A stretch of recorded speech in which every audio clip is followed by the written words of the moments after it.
দিনৰ পৰা অসমৰ যি চৰকাৰ হিমন্ত বিশ্ব শৰ্মা ডাঙৰীয়াৰ নেতৃত্বত যি চৰকাৰ এই চৰকাৰক অসমৰ ভূমি নীতিলৈ যি সমস্যা এই সমস্যাটো তেখেতে মাৰাত্মকভাৱে ভূমি সংশোধনৰ নামত ভূমিৰ ওপৰত যি অত্যাচাৰ ইয়াত চলাই আছে এইটো কিন্তু সকলো দৃষ্টিগোচৰ আছে। আজি বিভিন্ন সময়ত আমি দেখিছোঁ এই চৰকাৰ অহাৰ পিছৰ পৰাই গৰুকুটিৰ উচ্ছেদ হ'ল। গৰুকুটিৰ উচ্ছেদৰ পিছত কি হৈছে গৰু চৰৰ ঘটনা সব আপোনালোকে জানে। মানুহবিলাক আজিলৈকে কোনো ঠাইত ব্যৱস্থা কৰা নহ'ল। বিভিন্ন ঠাইত অসমৰ এটা আমি নাম ধৰিব খোজা নাই। আজি আপোনালোকে দেখা পাইছে সেইদিনাখন মানে আমাৰ হাছিলা বিলত হ'ল, সেইদিনা আমাৰ গুণগুণৰ তাত আমাৰ লখিমপুৰত যিটো হ'ল, আজি আমাৰ চাপৰত যি হাজাৰ হাজাৰ বিঘা মাটি উচ্ছেদ কৰি আছে। আমাৰ কথা হ'ল যে অসমৰ মাটি যদি ক'ৰবাত দিবৰ প্ৰয়োজন আছে তাত এটা ছিষ্টেম থাকিব লাগে। এনেকুৱা স্বৈৰাচাৰীভাৱে অমানৱিকভাৱে অসাংবিধানিকভাৱে মানে আনকনষ্টিটিউচনেল ইললিগেল আৰু আমাৰ ইনহিউমেন ৱে যি হিচাপত মানে ইভিকশ্যন চলি আছে, উচ্ছেদ চলি আছে, এই উচ্ছেদ প্ৰক্ৰিয়াত আমি সৰ্বভাৰতীয় সংযুক্ত গণতান্ত্ৰিক মৰ্চাই তীব্ৰ ভাষাৰে আমি এইটো কণ্ডেম কৰিছোঁ, ষ্ট্ৰংলি কণ্ডেম কৰিছোঁ। ইয়া inhuman, illegal, unconstitutional, totally violation of national justice. এই কাৰণে নেশ্যনেল জাষ্টিছ ভায়োলেশ্যন হৈছে এখন কল্যাণকামী ৰাজ্যৰ বাবে নাগৰিকৰ সুৰক্ষা দিয়া, নাগৰিকৰ বাসস্থান দিয়া, নাগৰিকৰ খাদ্যৰ ব্যৱস্থা চৰকাৰে কৰ্তব্য। কিন্তু এই চৰকাৰে যেনেকৈ আজিৰ দিনত উচ্ছেদ কৰি আছে, আপোনাৰ দেখা পাইছে চাপৰত আমাৰ যি উচ্ছেদ চলি আছে বিলাসীপাৰাত, এই উচ্ছেদ তাত মেধিপাট্টাৰ মাটিও আছে, একশনীয়া মাটিও আছে, ঘাস মাটিও আছে। কিন্তু সেইখিনি মানুহ বুজনি দি যিখিনি মেধিপাট্টাৰ মাটি আছে সেই মানুহখিনিক মাটিখিনি কেনেকৈ ল'ব, তেখেতসকলৰ ভেলুৱেশ্যন ফিক্স হৈছে নে নাই, নটিফিকেশ্যন হৈছে নে নাই, তেখেতসকলৰ ভেলুৱেশ্যনটো ফিক্স কৰি তেখেতসকলৰ ব্যৱস্থা কৰা হৈছে নে নাই, যিখিনি মানুহ তাত আছে তাত বেলেগ জেগাত দিয়াৰ আগত তাৰ কিবা ব্যৱস্থা কৰা হৈছে নে নাই, তেখেতক কোনো ধৰণৰ বিকল্প থকাৰ ব্যৱস্থা কৰি দিয়া হৈছে নে নাই। হয়, চৰকাৰৰ অজস্ৰ খালী মাটি আছে, ক'ৰবাৰ মাটি তেখেতসকলক অলপ অলপকৈ একপোৱাকৈ দি হ'লেওতো কৰিব পাৰি। সিদিনাখন মুখ্যমন্ত্ৰী কৈছে য'ত বাংলাদেশী থাকে তাত উচ্ছেদ হ'বই। মুখ্যমন্ত্ৰী ইষ্টাব্লিছ কৰিব পাৰিছে বাংলাদেশী বুলি। সিদিনা আপুনি যিকেইটা বাংলাদেশত পঠালে সেইকেইটা কি হ'ল? সেইকেইটা আজিৰ দিনত ক'ত? আপোনাৰ পুছবেক পলিচি ক'ত গ'ল? আপুনি অকল বাহবা লোৱাৰ যিটো ব্যৱস্থা, পেপাৰৰ হেডলাইন, নেশ্যনেল মিডিয়াৰ হেডলাইন দখল কৰাৰ যিটো ব্যৱস্থা, এই ব্যৱস্থাৰে কিন্তু অসমৰ জাতীয় জীৱন শেষ কৰি আছে। আজি অকল মাইনৰিটি মানুহৰ নহয়, আজি কাৰ্বি আংলঙৰ জনজাতি মানুহৰ ভূমি কেনেকৈ ল'ব বিচৰা হৈছে, কাক দিব বিচাৰিছে মাটিখিনি। আজি আমাৰ কি কয় যিটো কোকৰাঝাৰৰ যিটো মাটি, ৰামদেৱক মাটি দিব পাৰি, আদানীক দিব পাৰি, আম্বানীক দিব পাৰি। অসমৰ হাৰে হিমুজীয়া অসমীয়া মানুহক যুগে যুগে ইয়াত থকা ইয়াৰ নাগৰিকৰ উচ্ছেদ কৰি তেখেতসকলক মাটি দিব লাগে। কাৰ স্বাৰ্থত কাক সন্তুষ্ট কৰি থাকিব বিচৰা হৈছে? মানুহৰ একপোৱা মাটি, খাচ মাটিত নদীভংগ মানুহখিনি তাত যদি খাচ মাটিত ক'ৰবাত আছে তেখেতসকলক উচ্ছেদ কৰিব লাগিব।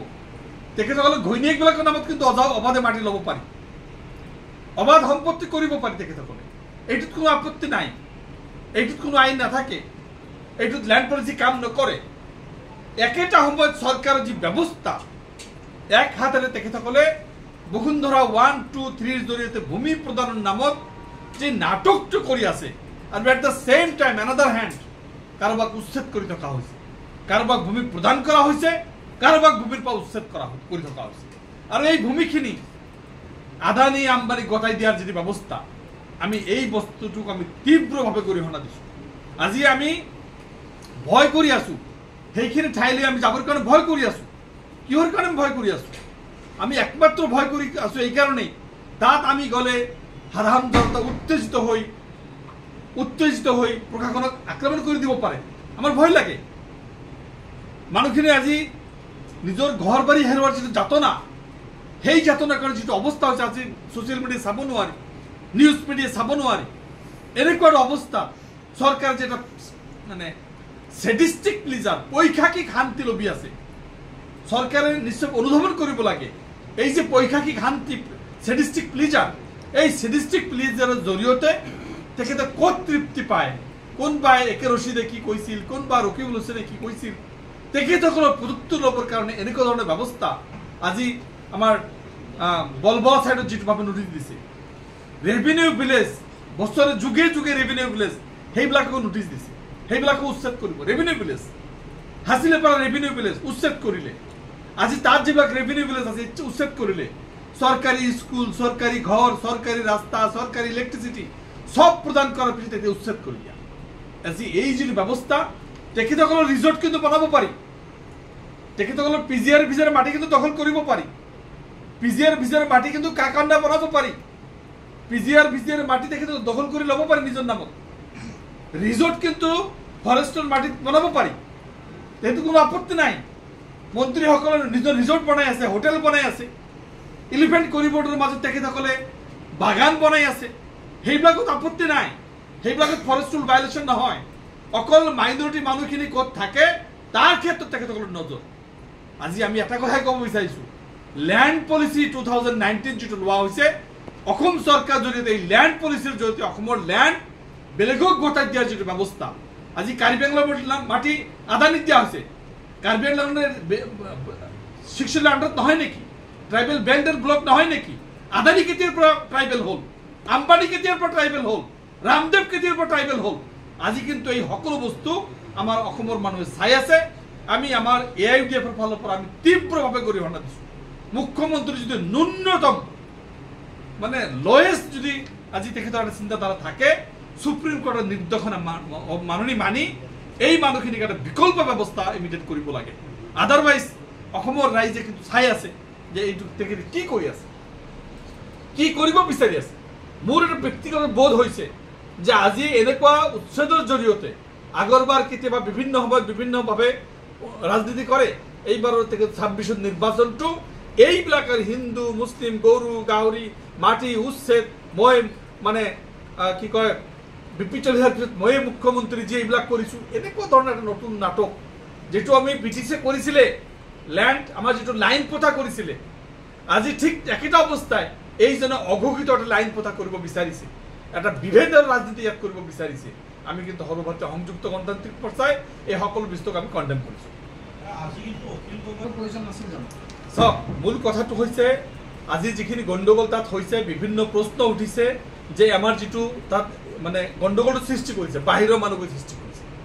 আমাৰ ভয় এটা যে আমি যোৱাৰ লগে লগে এই মানুহখিনি উত্তেজিত হৈ প্ৰশাসনক আক্ৰমণ কৰি দিয়ে নেকি। আমি যাব পাৰোঁ, আমি যোৱাৰ লগে লগে সমস্যাটা সমাধান নহয়। আমি মুখ্যমন্ত্ৰী বা ৰাজ্যপালৰ জৰিয়তে বা কোৰ্টৰ জৰিয়তে আইনৰ জৰিয়তে সকলো ব্যৱস্থা কৰাৰ চেষ্টা কৰিম, কিন্তু কথাটো তাত যোৱাৰ লগে লগে যদি প্ৰশাসনক এটা গ্ৰুপ মেনেজ কৰি আক্ৰমণ কৰি দিয়ে, তেতিয়া সম্পূৰ্ণ দোষটো UDFক দিব পৰা যায় নেকি যে UDF এই মাইনৰিটি মানুহক প্ৰশাসনক আক্ৰমণ কৰাই দিলে। আমাৰ চাৰিওপিনে চিন্তা কৰি যাব লাগিব, আমি সকলোপিনে চিন্তা কৰিব লাগে। আমি যোৱাটো সমস্যা সমাধান নহয়, অখিল গগৈ বাইক লৈ গ'লে সমস্যা সমাধান নহয়, অখিল গগৈ বাইক লৈ গৈ নিজে এৰেষ্ট হৈ এটা পৰিৱেশ সৃষ্টি কৰা সমস্যা সমাধান নহয়। এই সমস্যাৰ জড়িত যাব লাগিব, এই সমস্যাৰ অন্তৰ্ভুক্ত সোমাব লাগিব। অখিল গগৈ গুণগুণক ক'ব পাৰে, ফোন কৰি ক'ব পাৰে, বেলেগক ক'ব পাৰে, ভাল পাইছোঁ আমি তেখেতে খবৰ লৈছে, বহুত ভাল কথা। কিন্তু অখিল গগৈ এই নাটকবিলাক কৰক বা নকৰক, মই এই মুহূৰ্তত ৰাজনীতিৰ কথা ক'ব খোজা নাই।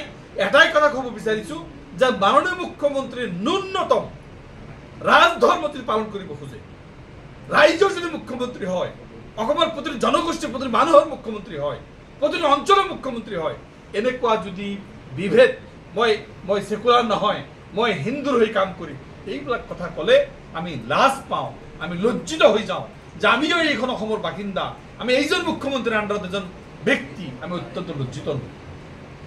এই ঘটনা পুনৰাবৃত্তি হৈ থাকে, তাৰ আপোনালোকে সমস্যাৰ সমাধান চাওক, এই সমস্যাৰ সমাধান আইনীভাৱে কৰিব লাগিব। আমি ৰিকুৱেষ্ট কৰিব পাৰোঁ, আমি ডেমক্ৰেটিক পলিটিকেল পাৰ্টি, এটা পলিটিকেল পাৰ্টি, এটা ৰেজিষ্টাৰ্ড ৰিকগনাইজ পলিটিকেল পাৰ্টি, আমি হাতে হাতে দা কোঠাৰ লৈ গৈ তাৰ আগত থিয় দিব নোৱাৰোঁ।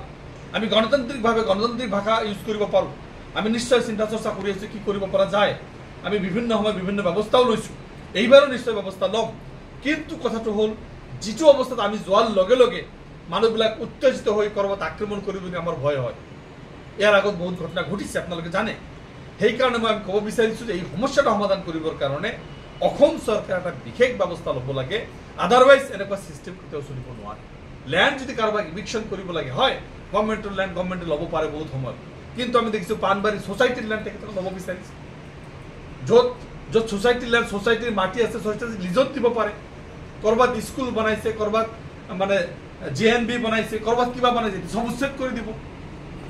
সোসাইটিৰ লেণ্ডত কেনেকৈ হাত দিব পাৰে চৰকাৰে, যিটো এটা সোসাইটিৰ টেক্স দি আছে গভৰ্ণমেণ্টে? তো এই কথাবিলাক তাত জেলখানা বনাব যে সেইটো এতিয়া বনাব নিদিয়ে, সেইবিলাকো নোটিছ দিছে। তো এইবিলাক কথা চৰকাৰৰ যিবিলাক কথা বহুজাতি কোম্পানীবিলাকক গতাই দি অসম বিক্ৰী কৰা, জাতি মাটি ভেটি বুলি কৈ যি চৰকাৰ আহিছিল, অসমৰ জাতি মাটি ভেটিক সৰ্বনাশ কৰি দিলে, এই কথাটো স্পষ্ট।